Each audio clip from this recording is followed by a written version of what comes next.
This is the story of the day that I met Hamza bin Laden.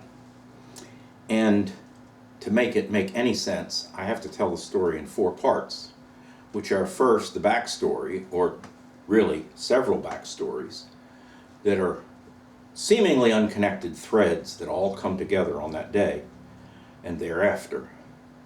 The events as I experienced them and recall, what I learned later about my experiences and the events, and then an analysis of what I believe about the situation based on my skills as an analyst. So, sometime quite a long time ago, I don't have the exact dates, 2 different men independently left their homes as adults and went to seek their fortune elsewhere. One was from Maine and one was from Yemen. So the man named Mohammed bin Awad bin Laden moved to Saudi Arabia, and there he founded a construction company. Of course, in Saudi Arabia, any construction would be intricately tangled with all the great oil industry of Saudi Arabia. At some other time, more or less in the same era, a young man of prestigious family wanted to get out from under his father's shadow in Maine, and so the son of Prescott Bush, George Herbert Walker Bush, moved to Texas to seek his fortune there, and there obtained a job as a salesman of oil drilling equipment, particularly selling the bits that are used to drill the rock. And his business prospered, as did Muhammad's business, and eventually they came to meet. And they came to do some business together. And this is not about how much business they did together or how little, but they did meet. And their families met. They both had children, both had young men growing up. And so, somehow or another, this now little jump into an analysis, the only way the story to me makes sense is that at some point these young men met each other. Why is that important? Because they knew each other's faces, and that is the only reason it's important to this story. So, you know the rest of that history. One of those Bush boys was George W. Bush, another one was Jeb Bush, and 2 others, I can never remember their names quite right. They have kept very, very private. I think one of them is Willard, but maybe it's Wilkin. Doesn't matter. Maybe there's I don't know. They are very private men and enforced it. They're well-to-do and had enough lawyers that they could enforce privacy, enforce that their pictures would never be published until very late in life when they began to allow it, after their 2 other brothers were no longer in the national spotlight. Muhammad, on the other hand, had a son named Osama, whom we all know of. Osama bin Laden plays a part in this story. And as I mentioned in the title, it's about Hamza, and Hamza is a very young, or was until a couple weeks ago, a very young son of Osama bin Laden. So, then there is another backstory. I became to be involved years and years and years ago, which I will not recount in detail now, I'll recount in a different video, with work with the South Sudanese and their aspiration for freedom from the Arab domination of the Khartoum regime and the genocide thereof, and the long struggle. And how I came to be of help in that is another part of the story. but just, I was. Another part, and this is just backstory, so I won't do detail of it, I'll put that in another video. I received a phone call a few days after 9/11 in 2001 that someone I knew had contacts in Khartoum who could pinpoint the exact location of Osama bin Laden. And I reported them, not on the hotline because it was not properly set up yet, but I reported them to a member of the personal staff, official personal staff of a cabinet member of the United States government. This person happened to be a friend of mine from church. One thing and another, and the cabinet member talked to the head of the FBI, and the next thing I knew, we were talking to FBI agents. And that went on for several years. And I ended up being a volunteer analyst for the FBI and a volunteer at intelligence gathering networks involving people who simply would not, for cultural reasons, talk directly to the FBI in America. So, but I had continued my work with the South Sudanese community. As a matter of fact, what I just described was part of my work with the South Sudanese community. And I became a member of the Nashville chapter of the SPLM, the Sudan People's Liberation Movement, which is the political wing of the SPLA, the Sudan People's Liberation Army. I also got involved with a international orphanage organization, a good Christian organization whose name will not come into the video because it is irrelevant and they're not political. And I got also involved with the editor of a Christian monthly newspaper. Also not going to mention, it's not a secret, it's just, they don't need their name tangled in this. So, here I was, and I got a phone call in 2005,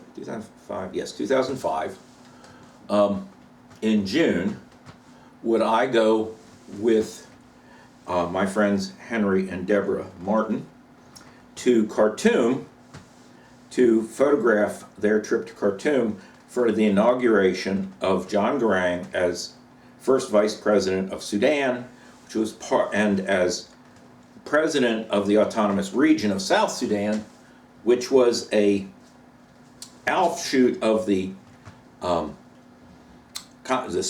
the Comprehensive Peace Agreement, which had been signed about 5 months before. And so, one thing and another, I said yes, I would go. Someone gave the funding for me to go. I also got press credentials from this Christian newspaper. And so I ended up going to Nairobi on my way to Khartoum with wearing something like 5 hats, as they say. I had 5 different purposes going. I was going there as a representative and photographer for the Nashville chapter of the SPLM. I was going there as a reporter, photographic reporter and photographer for the Christian newspaper I mentioned. I was going there to explore needs of orphanage work for the orphanage organization that I represented. And I was going there to gather information, more information, and talk to native field agents for the FBI. So, the latter was a little bit of a sketchy thing to do because the head of military security of the nation of the Islamic Republic of Sudan had placed a $50,000 bounty on my head. Fortunately for me, there was no name attached to that bounty. It was only the man who did thus and so, who we know by his work. Okay. there was another member of our delegation who also had a similar bounty on their head. So we went. Later, it was 6 of us, 3 Anglos, as you might say, and 3 who were born in South Sudan and living in Tennessee. And I was living elsewhere, but I still had my Tennessee contacts. So we went. Later, when we compared notes, we discovered that every one of us had come to the same calculation in deciding to go. And that was that our chances of suffering death, serious injury, or imprisonment on the trip were in excess of 60%. But we went because we felt it was important to go. So we went, expecting trouble. So I got to Nairobi, and it turned out it was harder to get to Khartoum than I'd expected. I was supposed to, just with the strength of a certain letter, be put on the airplane, and the SPLM was supposed to convey me to Khartoum. It turned out that there were a whole lot more of those letters than there were seats on airplanes available. So I met a wonderful man at the airport named Samson Kwaja, who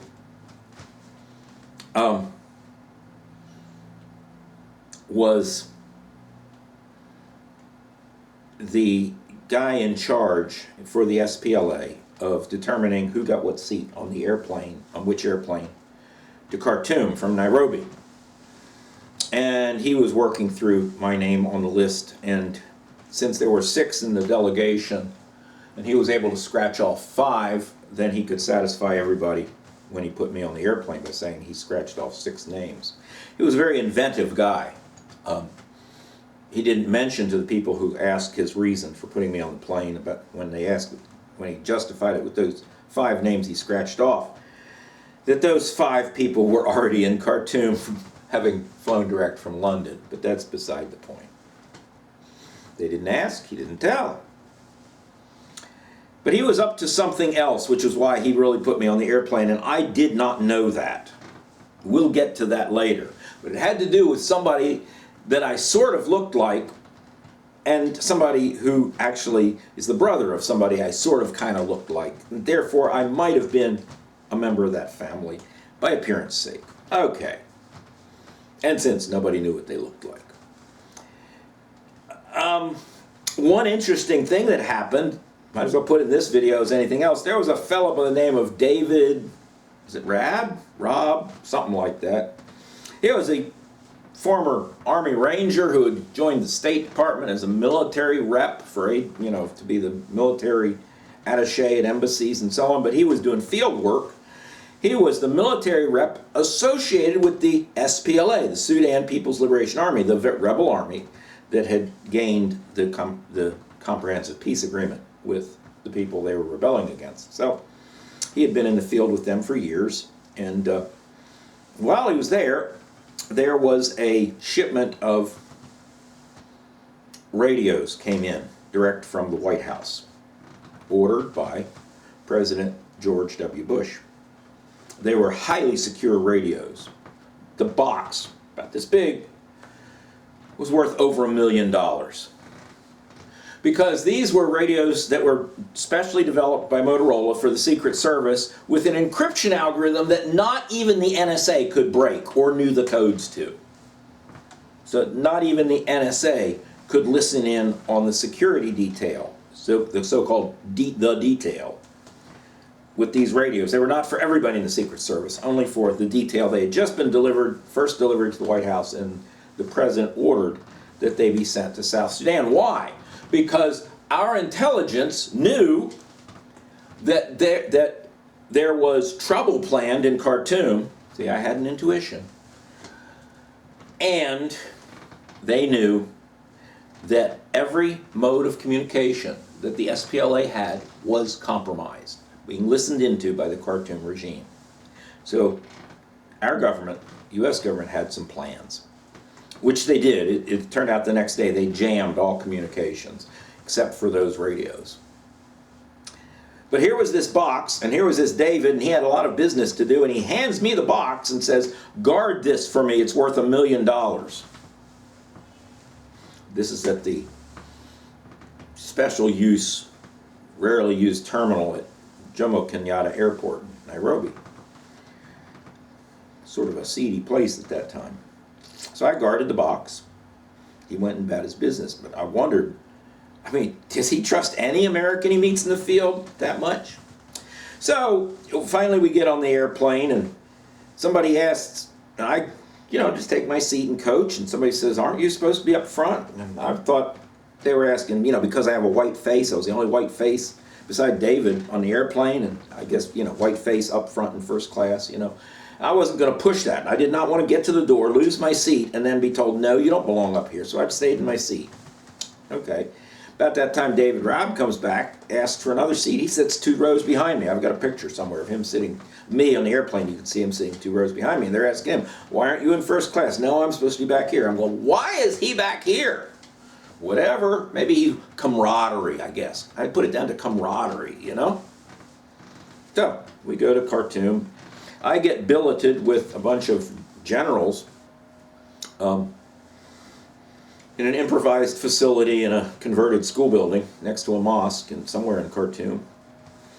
And the next day we go to the inauguration, and I get ushered in the door. I get put all the way up front, in front of the red velvet chain, and I'm seated on the floor because there was not enough room for the press in the press gallery. They didn't make a big enough press gallery.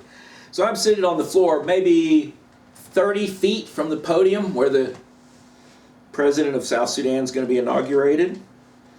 I almost shook the hand of Muammar Gaddafi. I probably could have, but I got a little bit nervous about asking the guard for permission to shake Muammar Gaddafi's hand.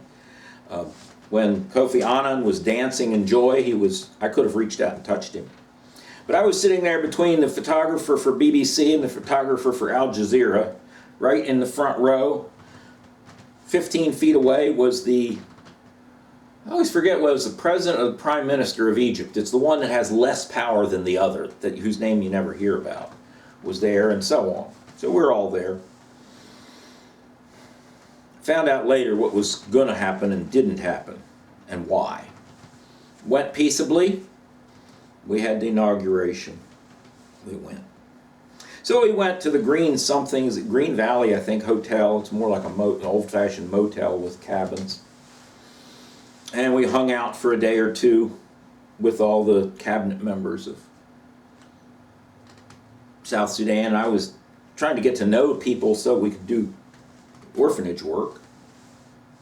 At one point we went to a fancy hotel, and I ended up sitting in the middle of the monthly meeting of the Muslim Brotherhood, which I did quite inadvertently. I just wanted a quiet place to sit with my laptop and do some articles. And so they were asking, maybe I didn't have my laptop, but I was just sitting quietly, and they were talking back and forth to each other, and I found out later from someone who understood Arabic that they were insulting me in a most vile manner. And when my face didn't even flinch and I totally ignored them, they knew I understood no Arabic, so they could go on with their meeting. See, they held their meetings in a lobby in the open. That made it impossible for anyone to sneak up on them or to put bugs in the... Well, actually, we made arrangements with a member of the hotel staff that we got acquainted with. Somebody, so that we could get the maintenance closet opened up, and all these sheikhs had laptops on the Wi-Fi, and we got permission to put a repeater in the Wi-Fi cabinet that would report directly to somewhere in Laurel, Maryland. You figure that one out. Anyhow, I dropped that one. I made the first arrangement, met someone, persuaded him that was a good idea,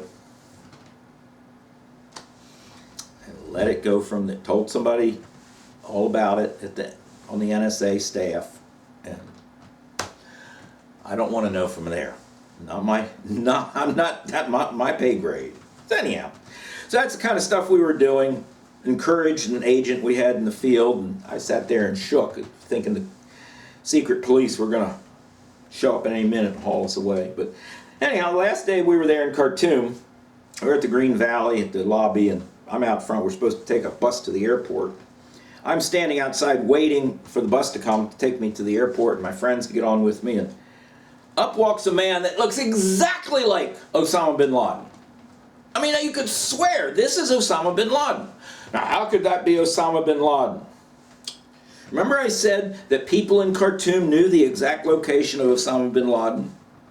Now recall that for all the years that they said, oh, he's hiding in a cave in Afghanistan, when they finally went after him, was he in a cave in Afghanistan? No. He was in a very posh, luxury, armored compound in Pakistan. Not where they said he was.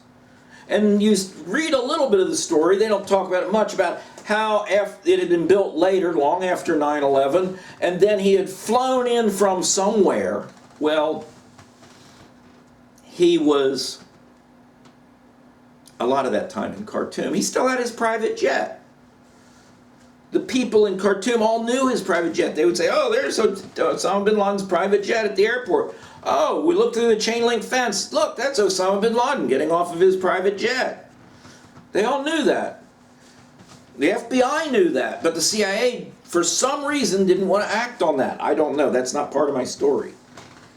What I couldn't believe, why I couldn't believe it was Osama bin Laden, was I couldn't believe that he would show his face out in the open where people like David Raab, our U.S. government, State Department, military representative, are right there. Why would he risk it? But he walks right up to me, stares straight down at me. I mean, he's much, much, much taller than me. And I'm thinking, did he have a brother that looked just like him? Does he have a son that's old and gray that looks just like him? Whatever. But that's Osama bin Laden. No, it couldn't be. For years, my brain just kept saying, it couldn't have been. Other people said, yeah, it had to have been. It was. And I'm going, no! Well, anyhow, so there he is. And he literally bumped into me, made a look of disgust, and walked off. Hey, he's all dressed, the guy all dressed up Arab style, jalabia, the whole bit, you know, and he just doesn't like us European types, you know? So, okay. So we're hanging off the bus, and there's this couple of teenagers hanging out there. I mean, they could have, you know, I thought, well, they could have been as old as college age, but they seemed like, you know, like high school juniors or something, you know, on a lark. Teenagers on a lark, you know? Something interesting's happening at the hotel. We're rich, spoiled kids. They acted like rich, spoiled kids in all this Arab, you know, the jalbia, the fancy, the headpiece, the whole bit. And they're just spoiled brat rich kids. That's what they acted like, two of them. And when the time came to get on the bus to the airport, which was supposed to be for all these diplomats and government officials of South Sudan, plus us members of the SPLM from Nashville, we're to get on the bus, and I get on the bus because that's what I'm supposed to do, and I'm afraid my friends aren't going to be there, but I get on the bus. And while I'm sitting on the bus, these two teenagers come and sit right next to me. And they're talking and da-da-da-da-da-da-da-da-da. And it's just giving me the heebie-jeebies. They're just a little too attached to me, you know? I'm getting a little bit too much personal attention here. All right. Well,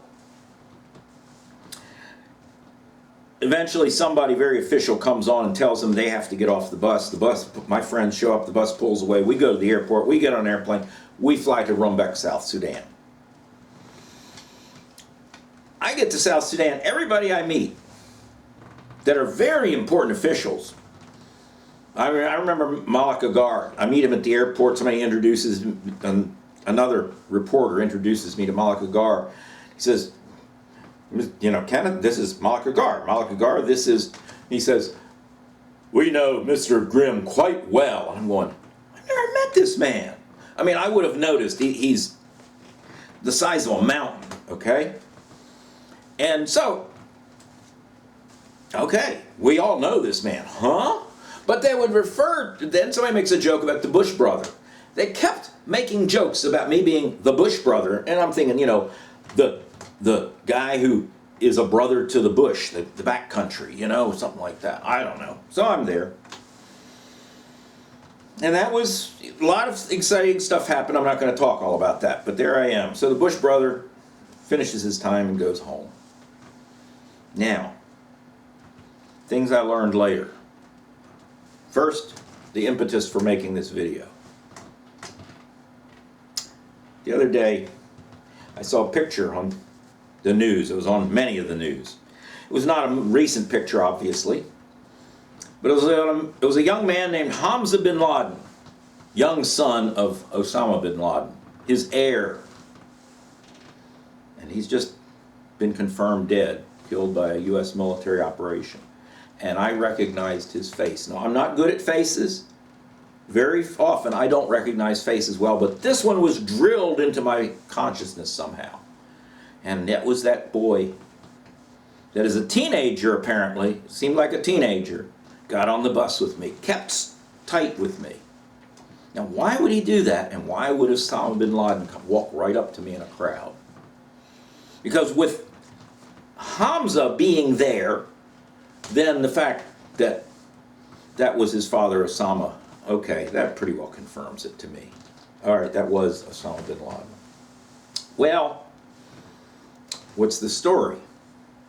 What did I learn later? About 3 months later, I learned that I had become officially considered a member of the headquarters guard unit, the Jamus Brigade of the SPLA, the Army. Hey, inducted into the Army at the age of 50-something.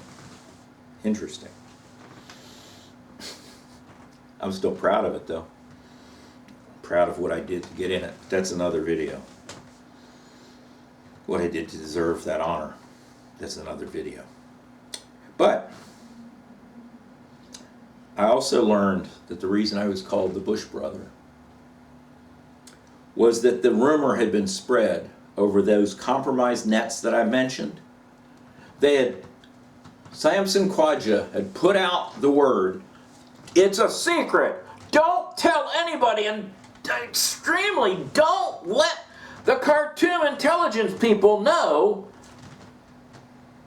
that President George W. Bush's younger brother, the one that nobody's ever seen, not Jeb, one of the ones that nobody's ever seen, his younger brother is coming to the inauguration, but he's coming incognito. Don't tell anybody. He's using a passport that says Kenneth A. Grimm on it.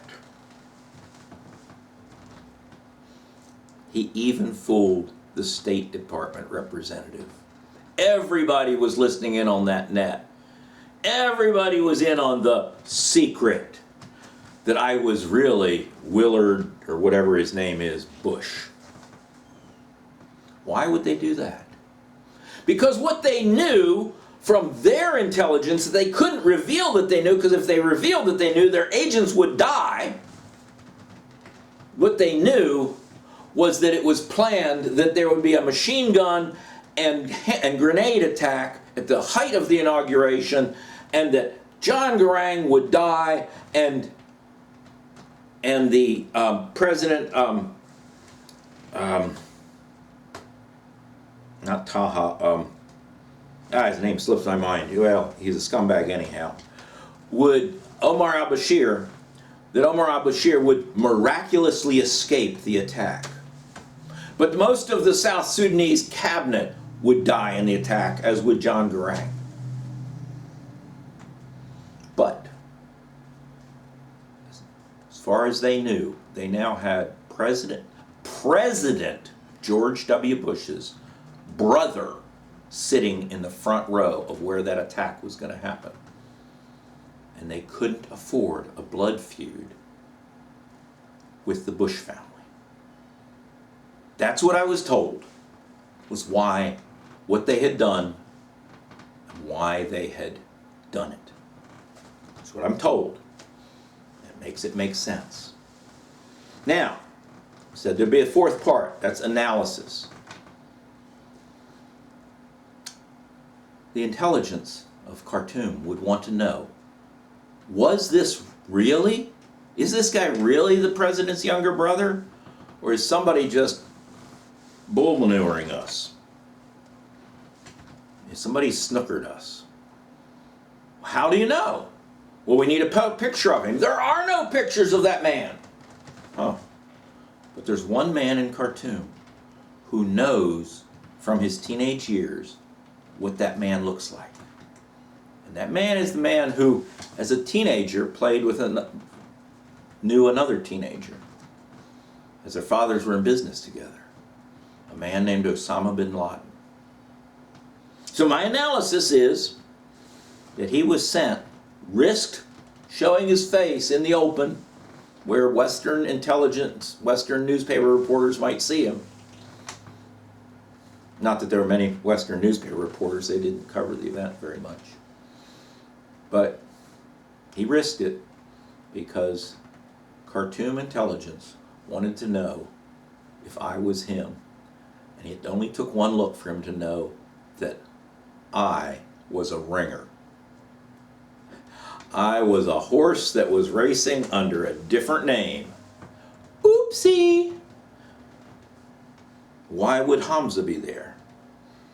Hamza was to keep an eye on me, I believe. That's why he was texting all the time. To keep an eye on me so that I wouldn't escape the police. But I got out of town just in time. That's my analysis. I admit I could be wrong. But I know my skills are good because I know how much the FBI trusted my skills when I worked for them. So that's my story of the day I met Hamza bin Laden.